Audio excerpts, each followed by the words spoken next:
Who can say for sure? Perhaps a frontal lobotomy would be the answer. If science could operate on this distorted brain and put it to good use, society would reap a great benefit.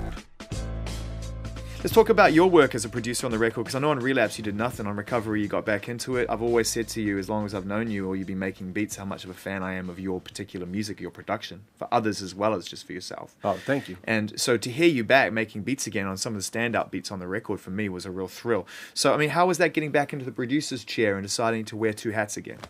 I mean, that was fun. It was fun to be able to just mess around with beats from scratch again. And you know, sometimes, like, I think Recovery was the first time that I ever got really super open to working with a lot of other producers. Yeah. You know, that was the most that I had ever done. And you know, aside from working with Dre. Yeah.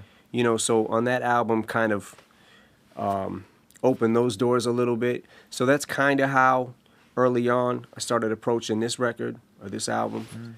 And but sometimes, like, I may get something in my head, like an idea or the mood of something that I would want, and I'm not always going to get that by going through, you know, different tracks that other people have made. They don't know what's in my head. You know what I'm saying? So it's also a good way to, I think maybe it helps with diversity a little bit too, with the sound and all that. But, you know, I would get something in my head and want to be able to lay that idea down from scratch. It just sounds like you're being inspired by rap in a big, big way. I mean... Absolutely. You know, I know you've always been that way, but we've known each other for a long time, and I've met you at various points throughout every album, and I know that... I just met you out there, I thought. It's all good, man. I'm still peeing on the floor, so... You know, and the music reflects your headspace. It's always been very honest, not just lyrically, but also musically. I mean, there was a time when the beats you were making were all very kind of minor key and lots of strings and lots of kind of a lot of drama. The beats on here are fun. I mean, they're fat and big and, you know, rap, like inspired by hip-hop. Yeah, I mean, it's pretty much all I do and all I want to do. You know what I'm saying? Like, so it's fun for me. Like, I'm still passionate about hip-hop in every aspect of it. So making beats and producing, you know, is definitely, it's fun for me. What is it about rap that you love? I mean, I grew up on hip-hop. It informs pretty much every sort of thing I've ever done in my life, pretty much in some form. And I wondered, you know, being someone who is considered one of the greatest of all time, what is it about rap, the art form, if you can even trace it back to when you first discovered it, to how you feel about it now on one of your most rap heavy records, and, you know, just a lot of rap. A lot of rapping on there, a lot of words. Yeah. What is it about it that you love, if you could put it into words? I don't know. I love the fact that you can. I love the expression of it, the fact that you can, you know, just, I don't know. I love I love beats and rhymes, and I love the fact that you can express yourself in a rhyme and lay it down, and it can be therapeutic, and you've got it off your chest, and then you could go on to the next thing. I don't know. There's so much shit that I love about rap. You know, I'm in it for, like I love to watch what's going on in the game and keep my finger on the pulse of that, you know, and it's exciting to watch as a fan for me too, you know, just being a fan of hip-hop, and watching as it, you know, the evolution of it, and, you know, how it moves from each year to year, and, you know what I'm saying, the direction. And are you sort of relieved that you can be that now? You can be, you know, a contender for the world's greatest rapper along with, you know, a selection of your peers, and it can be a really amazing rap record, and to a certain extent, I hope it takes the right way, because I know you're still incredibly popular, #1 in 80 plus countries and huge, but the pop star's kind of dead. You know, in the sense of what people expect from you these days, isn't it? You don't have to be that guy anymore. You can just be a rapper and make rap records if you want. Is that a relief? Well, yeah, I think so. It's one of them things, like, as far as, like, being a pop star or whatever, like, I never intended to be any of that. You know what I'm saying? Like, all I ever wanted to do was get respect from, you know, my peers and other rappers, and all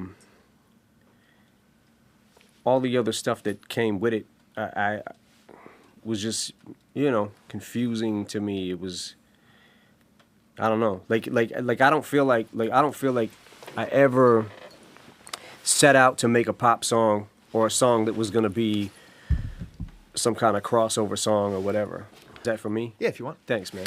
You're welcome. Appreciate it. And then boom, you did. And it didn't stop for years. Well, boom, it happened, but at the same time, like I never wanted to. When things did keep happening and certain things kept hitting the radio and things like that.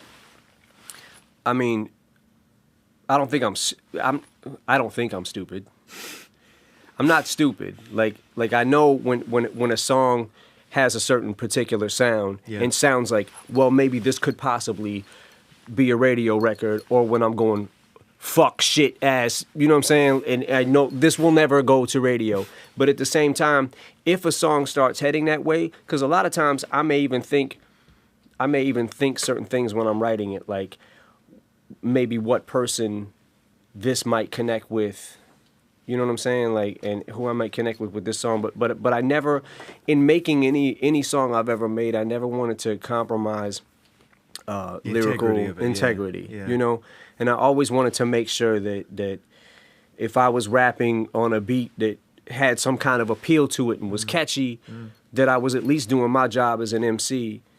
And you know what I'm saying? And doing what I feel like I need to do. That's tough, man, because you want to give as much quality as you possibly can through your music. You're not going to hold yourself back in case you get successful. But at the same time, like you say, it's never been on the agenda. And I guess in a way, that was what was part of what caused the problem in the first place, that just manifested itself over that time, huh? Like, how do I do both? How do I be good and not court this, not be this guy that everyone expects something from?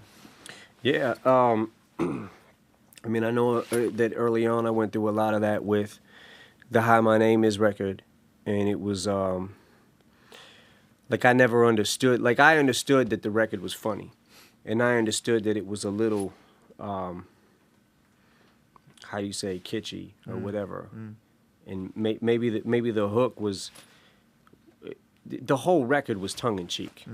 You know what I'm saying? Like, I'm still doing a lot of records like that to this day that are tongue-in-cheek. But that record in particular was just like, it was almost like my anti-pop song, because it was like my hello to the world, but it was my fuck you to the world at the same time. So I never understood, like when all that started happening, was like, holy shit, how did that become a, I guess, pop song? So when did the penny drop and you realize that the more you say fuck you, the more people are going to say, hi, what's up? We love you. I don't know. I mean, probably around Marshall Mathers LP, right? Because that's when it really started to blow up again. Yeah, I think there was a lot of that, and I think that just coming from being an underground MC and being an underdog and things like that kind of gave me that attitude. I think I think that had a lot to do with it, and then watching NWA and other people, Tupac. You know what I'm saying? Like it was like he's not going to, him or they aren't going to kiss your ass to make you like their music. Yeah, they're going to do exactly what they want to do. Absolutely. In despite of it. Now, you kind of talk about that on this song here, which is on the Monster, and this is the one I think where you kind of really address it in the most eloquent way about, like, well, it's a gift and a curse, isn't it? I'm aware of the trouble it can get you in, and I've been through that. Number one album, number one movie, number one this, number one that, not in a position to really probably even be able to absorb that. And yet, it is intoxicating, isn't it? I wanted the fame, but not the cover of Newsweek. Oh well, guess beggars can't be choosy. Wanted to receive attention from my music. It was like to be left alone in public. Excuse me. It was this thing where, and I'm not gonna lie, I still wish it today, that it was like this thing where I want this attention for this music, but then I want to be able to go in public and I want to be able to eat a fucking sandwich. Do you know what I mean? Yeah. And be left alone. So it was like, man, if I could, because I've never been an attention seeker, and that seems like probably a hell of a career choice, but I don't like like that's not why I do it, is just to get attention. Like I don't like to go in public and walk around and be like, here I am. You know what I mean? Like I don't, It's not what I want. I just wanted, my dream was for like, fuck, man, to be able to one day, like, hear rappers that I looked up to on the radio and be like, yo, what if Jay-Z, whoever, what if they heard of me? What if they thought I was dope? You know what I'm saying? Like, that was where my mentality always was with it. So when it all went crazy, it was really hard to wrap my head around. You know, a lot of it still is, but especially back then. Yeah. You know, you have done something which very few people have done, man. You've actually been in the center of the world, in the center of that storm, and you've emerged out of it. You popped out the other side of it. I mean, Elvis didn't do that. You know, Michael Jackson didn't do that. Whitney Houston, people who have been in the public eye to that extent. Unfortunately, the list, and for various reasons, I'm sure personal to them, is too long. I didn't make it through. You have. And what does the world look like to you when you come out the other side of that? And you're 5 years sober and you're looking back on that chaos with some perspective. I don't know. I mean, I'm definitely thankful. You know what I mean? Like I know that I could have certainly took another path and Gone that way, yeah. Yeah, I could have went another direction, but I don't know. I mean, I think that I feel like I'm probably able to see it. Now I'm able to be more focused now than I've ever been. But I'm also able to I guess put it in perspective. The problem is I can't put a lot in perspective because there's a lot that's, you know, yeah. It's a lot that I don't remember, and maybe that's cool too. You know what I'm saying? Probably a good thing. Yeah, but I don't know, man. I know that there's so many addicts in this world, you know, and people who have problems like that don't make it. You know what I'm saying? So I'm thankful for that. But you know, I think that's one thing that really helps me through and just it keeps me pushing forward is the music and is the passion for that and you know.